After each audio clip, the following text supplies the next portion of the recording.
एक बार फिर से स्वागत है घटना चक्र में आपका। हम चर्चा कर रहे हैं संजय दत्त आए, कैमरा के सामने रोए, देश में एक उनके प्रति जो लगातार कुछ लोग हैं, कुछ मंत्री हैं, कुछ आम लोग हैं, कुछ खास लोग हैं और प्रेस काउंसिल ऑफ इंडिया के अध्यक्ष लगातार इसकी अगुवाई भी कर रहे हैं। सवाल ये है, इस अगुवाई के पीछे मकसद क्या है? क्या वाकई जस्टिस काटजू साहब को ये दिख रहा है कि ये पहला केस उनके जीवन काल में आया है जहां पर कि उन्हें लगता है कि उनको ये मेरिट के आधार पे जाके रिव्यू करना चाहिए? क्या उनके सामने और अनेक केसेस इस तरह के नहीं होंगे या वो नहीं देख सकते हैं?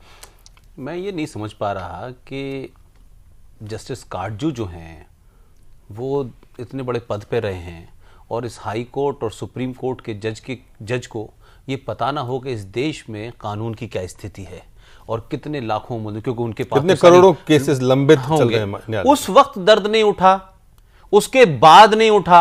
आप प्रेस कॉन्फ्रेंस इंडिया के चेयरमैन बनते हैं, आप एक दिन बयान देते हैं 90% लोग मूर्ख हैं इस देश के, फिर मीडिया में लोग कहते हैं पढ़े लिखे नहीं है, फिर कहते हैं मीडिया में लोगों को कोई डिग्री की जरूरत है।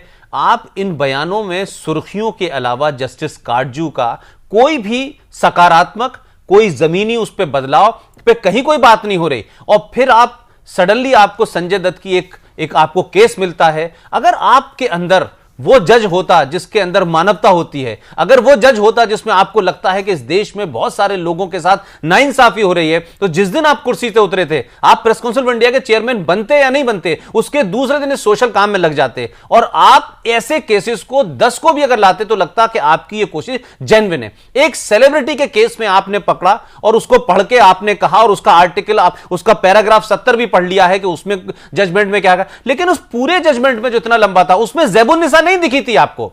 जब इस देश की मीडिया ने चर्चा का विषय बनाया तो आपने कहा मैं ज़ैबुन्निसा का भी केस लड़ूंगा। तो क्या इस देश में 20 साल तक किसी जजमेंट के इंतजार में 2 ही लोग थे, जिसमें एक संजय दत्त है और वो भी मीडिया ने बताया, और दूसरा ज़ैबुन्निसा? इसके अलावा इस देश में कोई ऐसा आदमी नहीं है जो 10 साल से जेल में हो, जिसकी कोई चार्जशीट ना हो, जिसके ऊपर कोई मुकदमा ना बनाया गया। वो जस्टिस काटजू की निगाह में नहीं आते। जस्टिस काटजू से मैं एक सवाल पूछना चाहता हूं कि अभी इस देश की सर्वोच्च न्यायालय ने एक बहुत बड़े उद्योगपति और मीडिया हाउस के चेयरमैन को चीटिंग और फ्रॉड के सिलसिले में जबरदस्त सजा दी है, और यह कहा है उसने कि सेबी से कि आप इनसे 24,000 करोड़ रुपए वसूलें और जो इन्वेस्टर्स हैं उनके पास पहुंचाएं। हम सब जानते हैं कि हमारे समाज का ताना बाना क्या है। हमारे समाज के अंदर अगर किसी आदमी को सजा दे देती है कोर्ट, या ये चार्ज कोई साबित हो जाता है, तो समाज उससे दूरी बना लेता है। लेकिन जस्टिस काटजू आज जिस बॉडी के अध्यक्ष हैं वो भी कासी बॉडी है, वो भी उसमें जुडिशरी का उसमें इन्वॉल्वमेंट है, आधी कासी है, आधी वो ऑटोनोमस है।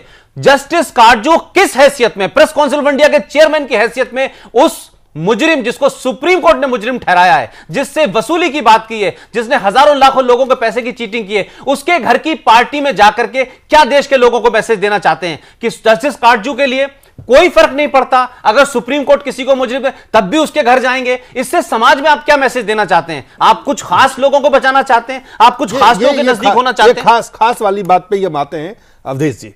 ये खास अगर नहीं होते तो क्या जस्टिस काटजू इस मसले को उठाए होते? या खास नहीं होते तो आज ये विवाद किसी और की पार्टी में जाते? आज खास नहीं होते तो क्या आज ये स्थिति जो लगातार ये सुप्रीम कोर्ट के सजा के बाद भी बहस जारी है? नहीं, ये खास का ही मसला है। बहस में सुप्रीम कोर्ट पर कोई प्रश्न नहीं। देखिए, नहीं, सुप्रीम कोर्ट पर नहीं, ऐसा है कि ये चूंकि संजय दत्त का मामला सुर्खियों में आ गया, इसमें तो कोई दो मत नहीं। ये खास है, खास व्यक्ति है इसलिए, लेकिन सेलिब्रिटी है। लेकिन हाँ, वो तो है ही है। लेकिन इसको काटजू का जो आपने कहा कि क्यों ऐसा किए होंगे, आपका प्रश्न ये था ना? नहीं, आखिर मैं क्यों ऐसा कर रहे हैं? कर रहे हैं तो देखिए, जिस न्यायिक प्रक्रिया, जो सवाल है मैं एक बार साफ कर देता हूं कि जिस न्यायिक प्रक्रिया से लोग लंबे समय से लंबित केस सालों साल रहते हैं, और कई सिर्फ पहला ये केस नहीं है, तो काटजू साहब कह रहे हैं वो 20 साल सफर कर चुका है। काटजू साहब कह रहे हैं कि मैंने देखा मेरिट के आधार पर ये चीज बनती है। ठीक है, आपने देखा, आप कानून के जानकार है, आपने देखा होगा, समझा होगा, आपने फैसला किया। मेरा सवाल है कि क्या ये खास लोगों तक सीमित नहीं है? नहीं, बिल्कुल खास लोगों तक ही सीमित है, उन पर प्रश्न भी खड़ा होता है। लेकिन काटजू साहब के चरित्र का जब आप विश्लेषण करेंगे ना, तो वो एक साथ देश में समग्र सुधारक, इंटीग्रल रिफॉर्मर की भूमिका में स्वयं को दिखाना चाहते हैं। वो ऐसे उदाहरण लेकर के, जैसे वो मीडिया को में सुधार करो, जनसंचार में सुधार करो, राजनीतिक पॉलिटिकल रिफॉर्मर के रूप में, साथ ही लोगों का जो इस देश में सोशल रिफॉर्मर के रूप में कि लोग इनलाइटेंड हों, फिर वो जुडिशियरी रिफॉर्मर के रूप में, और साथ ही साथ देश में ऐसे जो पीड़ित लोग हैं उनको न्याय मतलब दंड और उसके तो अनेक प्रकार का वो अपने को एक रिफॉर्मर की जो उनकी मानसिकता है साबित करने की, उसमें ऐसे जो भी मामले जो सुर्खियां बन सकते हैं, जिनका मीडिया के लिए महत्व होगा, जिन पर बहस पर सीधे नजर जाती है, वैसे मामलों को टच करते हैं अपने को रिफॉर्मर दिखाने के लिए। ये तो उनकी मेंटल जो है कंडीशन है। लेकिन संजय दत्त के बारे में जो कुछ उन्होंने कहा उसके लिए मैं उनको दोषी नहीं मानता हूं। सवाल दोषी और निर्दोष मानने का लेकिन नहीं वही पंक्ति, लेकिन ये वो नहीं दोषी तब, लेकिन तब वो दोषी हो जाएंगे जब एक जज के नाते, रिटायर्ड जज के नाते, वो देश में जो आप प्रश्न कर रहे हैं इस ढंग से, देश में जैसे जो आंकड़े हैं करीब 2.5 करोड़ मामले अभी जो है लोअर कोर्ट में लंबित है, 2.5 करोड़, 2 करोड़ 60 लाख के आसपास।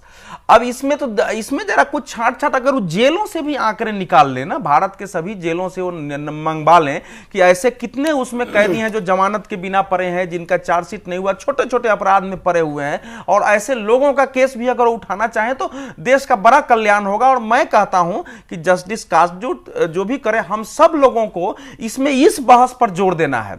अब संजय दत्त ने अगर कह दिया कि मैं सजा भुगतने के लिए तैयार हूं, तो हम क्यों उसके पीछे पड़े? उसके पीछे हम नहीं, काटजू साहब ये कहते हैं कि काटजू उसके पीछे पड़े हैं कि नहीं वो भुगतने के लिए तैयार है, तब भी हम जो है जाएंगे उसके बारे में। अब ये तो इसका तो कोई उत्तर ही नहीं है। यही मैं कह रहा हूं कि मेंटल कंडीशन कई बार मनुष्य का ऐसा होता है जिसका कोई सटीक विश्लेषण आप नहीं कर सकते हैं कि आदमी जो है क्यों ऐसा कर रहा है। हम लोग उसका अनुमान लगाते हैं 8-10 कारणों से, क्योंकि एक होता है व्यक्ति का व्यवहार और व्यवहार के पीछे की सोच। तो जो कुछ उनका मैं विश्लेषण किया आपको बताया कि इंटीग्रल रिफॉर्मर के रूप में वो व्यक्ति स्वयं को मानता है। उसको लगता है राजा राम मोहन राय से लेकर उसके बाद हम ही अवतरित हुए हैं, मेरे देश बड़ी बड़ी हमारे पर कंधे पर बड़ी जिम्मेवारी है, इस देश की राजनीति को भी ठीक करना है, वो भी ठीक करना है, कोई निर्दोष भी चला जाए उसको भी बचाना है। लेकिन वो बस कुछ सीमित हो जाता है, तो वो मेंटल कंडीशन या सिर्फ सुर्खियों तक सीमित रहना चाहते हैं। हाँ, सुर्खियों तक इसलिए है दिलीप कि अगर मैं ये नहीं जानता ये कितना सही है, अन्ना हजारे, केजरीवाल, ये तमाम मैं नाम इसलिए ले रहा हूं कि ये छोड़ के आए नौकरी, ये सब कुछ खत्म करने के बाद सड़क पे आए। कितने सही है कितने गलत है मेरा इस पे कोई सवाल नहीं कर रहा हूं, लेकिन काटजू साहब जस्टिस रहे, रिटायर होने के बाद वीआईपी इलाके में रहते हैं। ये तो देश का सारा ब्यूरोक्रेट उनके पास क्रांतिकारी बन रहा है। रिटायर जज, रिटायर ब्यूरोक्रेट, सब अवधेश भाई, सब क्रांतिकारी बन रहा है। क्रांतिकारी बनो, लेकिन अपने आप को बाबा आमटे बनने के लिए बाबा आमटे की तरह रहो। ऐसा नहीं हो सकता कि हिंदुस्तान की सारी सुविधाएं लेने के बाद एक बयान देंगे कि हिंदुस्तान का मीडिया कम्युनल है, हिंदुस्तान का मीडिया मुस्लिम विरोधी है। अगर मोदी के ऊपर वो एक आर्टिकल लिख के पाकिस्तान के अखबार में छपवाना चाहते हैं तो छप जाता है। लेकिन मेरा सवाल काटजू जी से यह भी है कि 1992 में मुंबई में दंगे हुए 2500 लोग मरे जी। उस वक्त का मुख्यमंत्री कौन था? वो मुख्यमंत्री क्यों नहीं उतना ही जिम्मेदार है जितना मोदी जिम्मेदार है?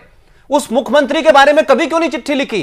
क्या उस मुख्यमंत्री के बाद जो कमीशन बना, श्री कृष्ण आयोग कमीशन, क्या उसकी रिपोर्ट के बारे में भी कभी सोचा काटजू जी ने कि सिर्फ एक तरफा ही बात उनकी समझ में आती है? क्या सिर्फ सुर्खियों में बड़ी बड़ी बातें करके अपने आप को एस्टेब्लिश करना चाहते हैं और कहते हैं मैं रिफॉर्मिस्ट हूं? मैं उनको रिफॉर्मिस्ट नहीं मानता, वो सेल्फिश और अपॉर्चुनिस्ट आदमी है, इसके अलावा उनका कोई एजेंडा नहीं है। जी चलिए, सेल्फिश और अपॉर्चुनिस्ट और सुर्खियों में बने रहने के लिए ये तमाम चीजें, लेकिन फिलहाल जो कानूनी प्रक्रिया है वो संजय दत्त के पास है। अपील से लेके, रिव्यू से लेके और तमाम जो उनके पास विकल्प हैं वो खुद करेंगे या उनके वास्ते कोई और करेंगे, इस पे खबरें आपको मिलती रहेंगी। फिलहाल एक छोटा सा ब्रेक लेते हैं, ब्रेक के बाद जल्द वापस लौटते हैं।